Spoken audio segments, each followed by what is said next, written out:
So welcome, and thank you for coming. We've been working on this a while, and before I forget, I really want to say thank you to the city services that have done such an excellent job today.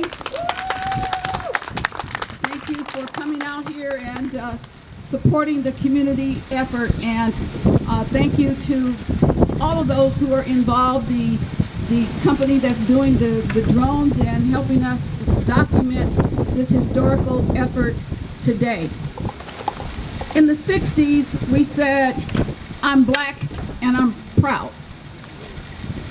Now, Black Lives Matter is just another way of saying that, making that statement.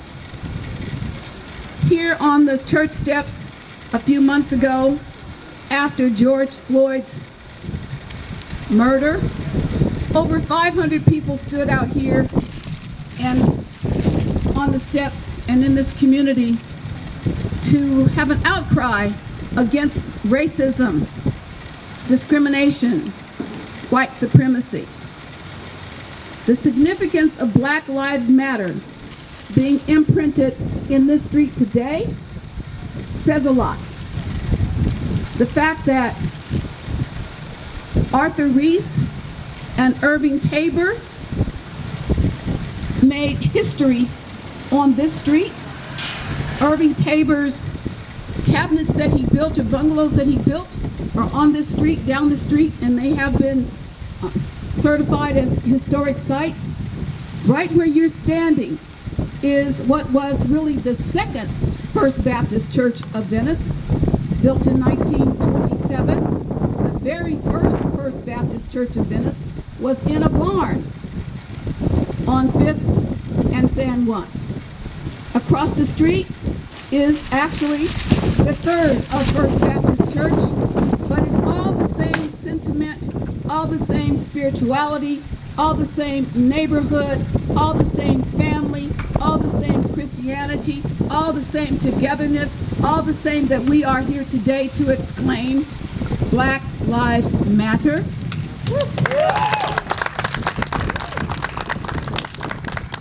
I want to say that it's the first in the city of Los Angeles, except that I think West Hollywood has a All Lives Matter, but in the city, in the county, and the state of California, as far as I know, we are the first in a community that was beautiful. The first intentional black community in Venice in 1905, 1998, when Reese and Tabor set foot on this land. It was swamp land. This was restricted covenant area. This was a red-lined community. Some of you know that black people could not live across Lincoln Boulevard. We could not live south of California for the most part, north of Rose Avenue. Venice Beach was not the beach that black folks could go to. We went to a beach in Santa Monica, California. We called it Black Beach. Those things that were a part of our lives, a part of my life, a part of David's life, part of my older brother's life, Laddie and Daryl Good and other people that are around here, Lydia and the Featherstones and other people who lived that life but who built this community. I'm going to say that again. Who built this community, who built Venice. And I just want to say that we knew Venice as African Americans and as Mexican Americans and as indigenous people. We knew Venice as being Venice. We didn't know anything about any other part of this area that we were not allowed to live in. The name Oakwood was given to us not at our request, but at the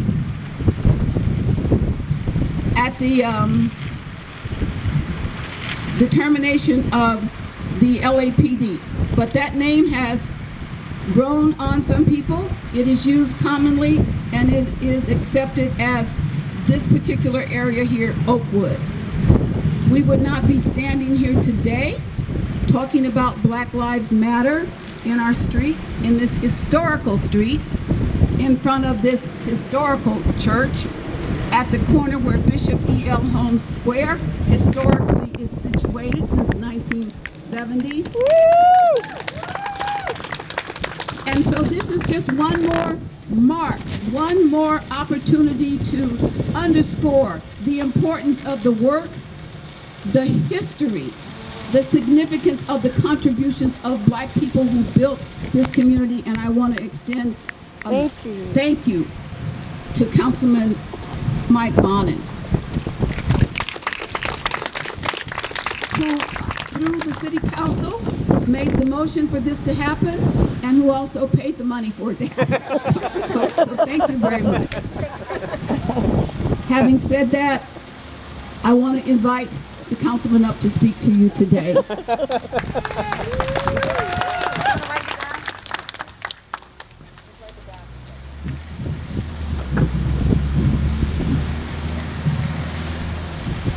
Good afternoon, everybody. Thanks, everybody, for being here for an important day. The previous speakers have both explained the significance of this spot and have both outlined the significance of the history of where we're standing and the history of where this street mural is being placed. And I also want to point out that as rich as the history is, the installation of this mural is only partially a recognition of the history. It's also a recognition of a road sign towards the future. Just as this was an intentional Black community, Black Lives Matter is unfortunately not in this country, in this place at this time, a fully realized concept. It is an intention that we need to make real. Yes.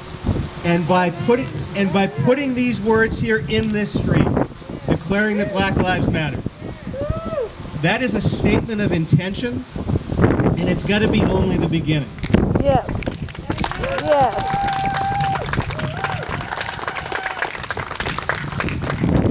It means that a whole hell of a lot of actions need to be taken, not just by the people who asked for this mural, but by the people who look like me, and by the people who are in office and in power. There's a lot more work we need to do to make sure that Black Lives Matter and to end racism. That means we need to make sure that in our schools, Black boys are not disciplined and put into a carceral system at alarming rates. We need to make sure that when a Black woman goes into labor, her pain is not treated as something less legitimate than a white woman. We need to be undoing racist land use policies, some of which is deeply baked in. Yes, yes. And we need to change completely the relationship between the police department and our communities of color. I believe next week, the agenda hasn't come out yet, but I believe next week a proposal that my colleague Marquise Harris-Dawson and I have made will be in council. It is a proposal to begin the process of getting LAPD out of the business of traffic stops and ending the phenomenon of people being pulled over for driving while Black or driving while brown. Those are the kind of things that need to follow from this. This isn't just a piece of art, and this isn't just a recognition of history.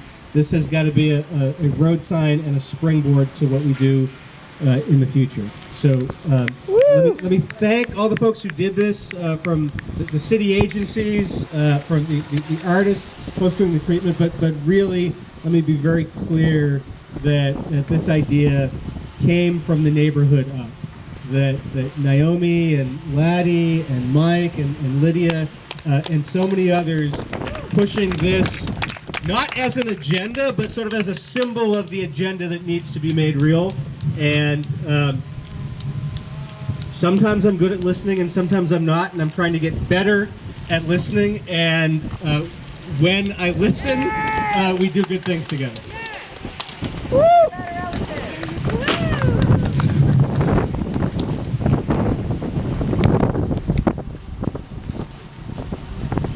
Thank you, council member. Just one other thing I want you to know, just to bring you up to date. We are in the process of completing the application to go to the Office of Historical Resource to have the consideration of this church as a historical site. Mike, I did give a copy to Jason, and so I'm waiting for that to come back to me so I can just finish the final details. And so that is one other thing that is still in progress right now, but we've only just begun. We are really working to get more people involved. If it's about us, it has to be with us. If it's about us, we have to be involved. If it's about us, we're the ones that have to make the change. So don't sit back and talk about what things are and what things aren't. Get up and help us do something. Okay? So, Mike, you want to come back to the mic and kind of close things for us and answer any questions? If anybody has any questions, we're here to answer your questions as well. Thank you. I just want to finalize with, for more information, you can go to our website, savevenice.me. That's our website. Again, savevenice.me.